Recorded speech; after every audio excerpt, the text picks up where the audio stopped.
Hey everyone, welcome back to our channel. Today, we've got a topic that might sound a bit funny, but is super important. How to stop being a seagull manager.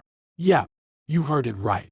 Seagull managers are those who swoop in, make a lot of noise, and then fly away, leaving a mess behind.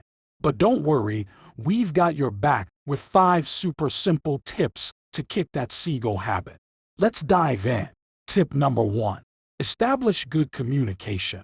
Seagull managers often forget that teams need clear directions and regular check-ins. So, make it a habit to communicate openly, listen to your team, and be there for them. No more flying away after dropping orders. Tip number 2. Give credit where it's due.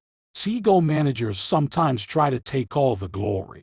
Instead, acknowledge and celebrate your team's successes. It's like enjoying a beach day together. Everyone gets to enjoy the sunshine. Tip number 3. Trust your team. Seagull managers have her around, not trusting their team to get things done. Let go a bit. Trust your team's abilities and let them soar. Remember, teamwork makes the dream work. Tip number 4. Be present. Seagull managers sometimes vanish when things get tough. Instead, be there for your team during challenges. It's like staying with your friends during a storm. You weather it together. Tip number 5. Embrace feedback.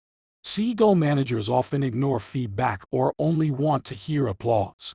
Instead, welcome constructive feedback from your team. It's like adjusting your flight path for smoother navigation.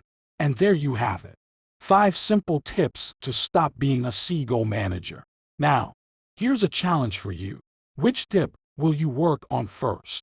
Establish good communication. Give credit where it's due. Trust your team. Being present. Embrace feedback. Let us know in the comments below. Don't forget to like this video, subscribe for more awesome content, and hit that bell icon to stay updated. Until next time, happy managing without the seagull antics.